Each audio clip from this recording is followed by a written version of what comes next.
sekarang muncul banyak narasi dan masih ramai bahwa seolah-olah biang kegagalan timnas itu lebih kepada pemain diaspora yang kualitasnya menurun gara-gara main di sini.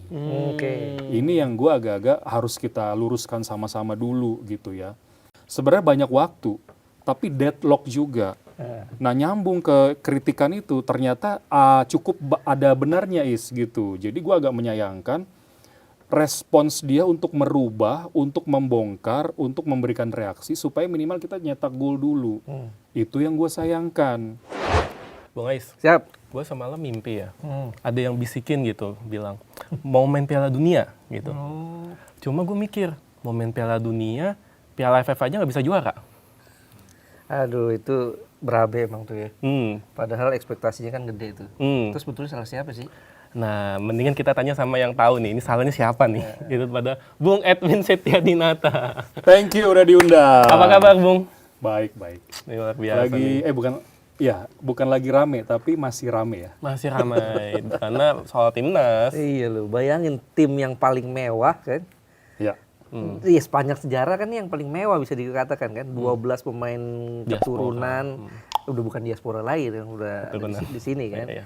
Pemain, ada satu pemain yang 5 tahun di sini kan, Mark Locke ya artinya. 11 keturunan. Tapi lolos aja enggak. Iya. Nah, itu salahnya di mana? Jadi yang menarik itu kata mewah yang tadi lu sebut ya. Sebenarnya mewah itu di atas kertasnya. Tapi secara permainan nggak kelihatan gitu Itu.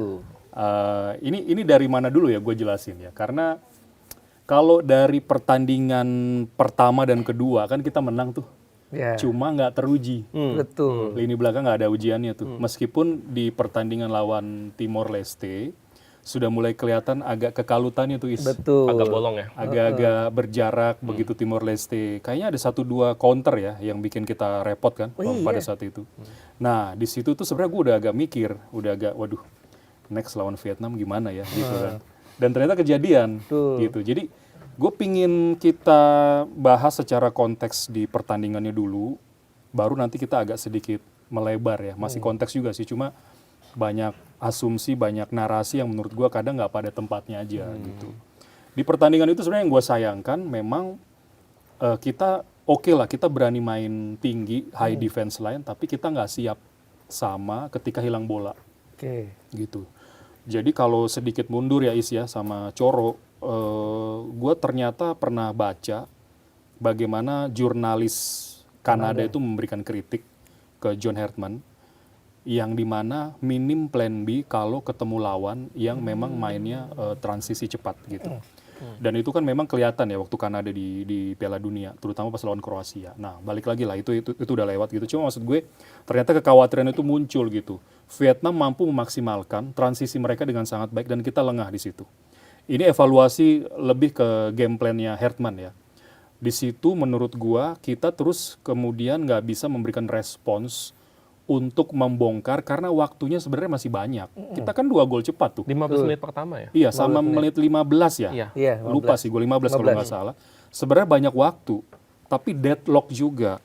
Nah nyambung ke kritikan itu ternyata cukup ada benarnya Is gitu. Jadi gue agak menyayangkan respons dia untuk merubah, untuk membongkar, untuk memberikan reaksi supaya minimal kita nyetak gol dulu. Itu yang gue sayangkan. Nah pada akhirnya lawan Singapura kita sudah unggul, ya memang ada beberapa momen yang dirusak gitu ya sama pemain kita sendiri. Terus ada kesalahan. Jadi memang ada faktor kesalahan tactical game plan-nya John Hartman ya dalam hal rest defense. Rest defense ini kan sebenarnya ketika lu hilang bola, lu sudah harus siap ketika diserang lawan gitu. Nggak jauh-jauh lah berhubungan sama namanya transisi negatif yang kita punya. Ketiga, kesalahan kita ada di individual error gitu loh. Jadi kalau bicara konteks pertandingannya lebih ke situ kesalahan-kesalahan yang kita lakukan.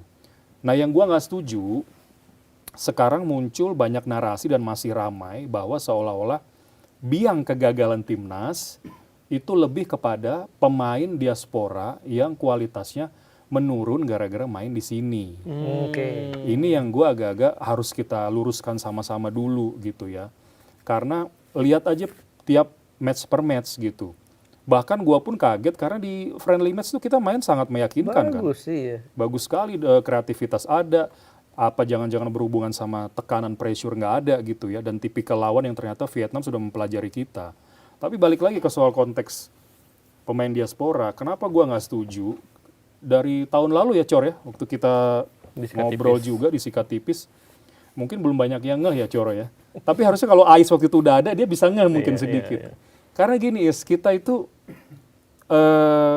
mencari diaspora kan untuk akselerasi ya, Iya, percepatan, percepatan. supaya memboosting gitu ya, kualitas timnas itu naik gitu kan. Itu oke, nggak masalah gitu ya, kualitas naik. Tapi nah sekarang step berikutnya adalah mari kita lihat kualitas pemain diasporanya. Kan apakah grade A? Gue pernah nanya waktu itu. Terus dia nggak berani jawab. Ada di podcast lain jawabnya grade 1,5 lah atau apa gitu-gitu. Nggak, soalnya gini, soalnya ada salah satu petinggi yang bilang kita punya pemain dari Eropa tuh grade A karena grade main, A. iya, karena Messi main, dong, grade A. karena katanya main di Prancis, main di Jerman, main Iya. di Itali, main di Belanda, katanya menurut petinggi itu begitu. Iya, tapi main di Belanda di klub apa? Kan gitu. Main di Italia di klub apa? Baru bisa tentukan indikator grade-nya maksud gue. Betul. Nah, kalau yang jujur aja ya, kalau yang kita dapat itu kebanyakan rataan masih di grade 3, itu tuh mereka struggle sebenarnya. Iya. Tidak main di klub besar, paspornya non-euro gitu ya. Jadi ada kebijakan lagi yang memang cukup menyulitkan posisi mereka. Ditambah memang bagaimana struggle mereka bersaing dengan pemain-pemain yang lokal di sana. Karena sampai kapanpun menurut gua kita nggak mungkin bisa dapat grade A. Iya. Mereka pasti memilih negara yang membesarkannya.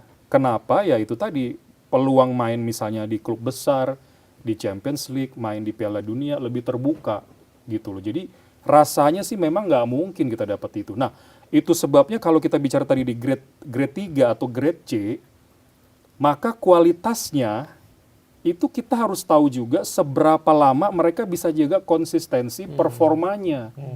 Gitu loh. Waktu pertama kali datang, kan yang banyak itu kloter waktu kita lawan Vietnam kalau nggak salah. Iya, betul. Iya. J.I.Z. Ragnar main ya. Iya, Vietnam dan Filipina ya. waktu itu. Iya. Ya, di era itu. Kloter kualitas itu datang gitu ya, diaspora itu. Masih bagus tuh, masih oke. Masih benar-benar memberikan dampak yang luar biasa kan, Is.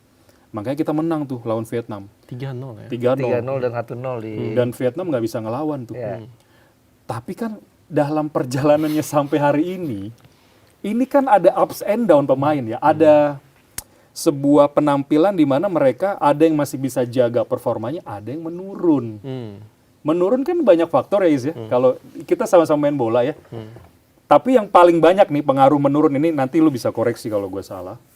Biasanya tuh agak sulit kembali ke performa awal karena baru sembuh dari cedera. Iya.